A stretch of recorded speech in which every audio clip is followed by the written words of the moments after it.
આપણે ત્રણ પ્રકારની અહીંયા શ્વાસ નળીને બતાવી હોય તો કઈ રીતે બતાવી શકાય? તો એની માટેની એક એપ્લિકેશન છે AR લુપા AR મોડમાં, બરાબર? તો AR મોડ ની અંદર આપણે એટલે બે થઈ જશે આવા, બરાબર? અને બે ની અંદર આ રીતે મોબાઈલ મૂકી અને બાળકોને આપણે જોઈ શકીએ છીએ. આની અંદર દેખાડી શકીએ છીએ આપણે VR બોક્સમાં. આમાં જોઈ શકીએ છીએ કે VR બોક્સમાં 3D શું દેખાય છે? શું દેખાય છે? એ ઉપર આકાશમાં ઓલે બિલ્ડિંગ દેખાય. હા. પછી બીજું નીચે કાંઈ ફ્લાઇટ થત હોય. ડાયનોસોર આવ્યો? હા.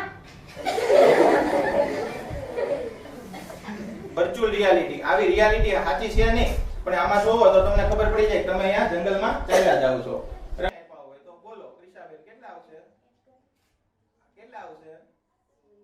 શક્તિનો વિકાસ થાય તમારો. એટલા માટે તમને આ એક દાખલો આપેલો છે. આમાં કેટલી આ આકૃતિમાં તમને દેખાતી હશે તો કેટલા છે? 4 છે, 7 છે, 8 છે કે 12 છે?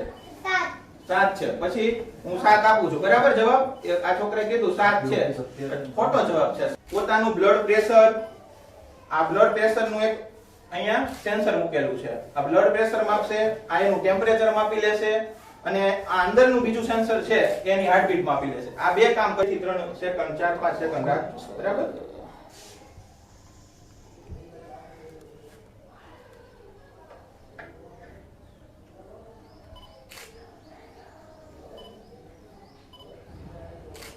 હાલો 94 છે.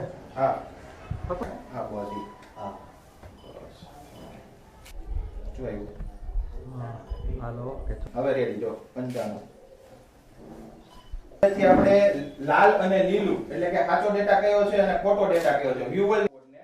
તો કોઈને હાર્ટ પેશન્ટ હોય તો એને પોતાનું હાર્ટબીટ માપી શકે, આપણે એને જોઈ શકીએ છીએ. એક એવો નાનો એવો રોબોટ બનાવેલો છે કે જેને અહીંયા અક્ષર સુધી પહોંચેલા હતા.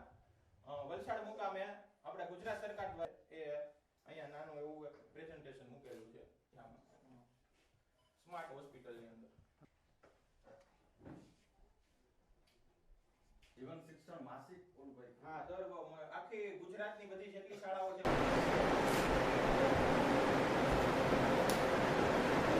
બસ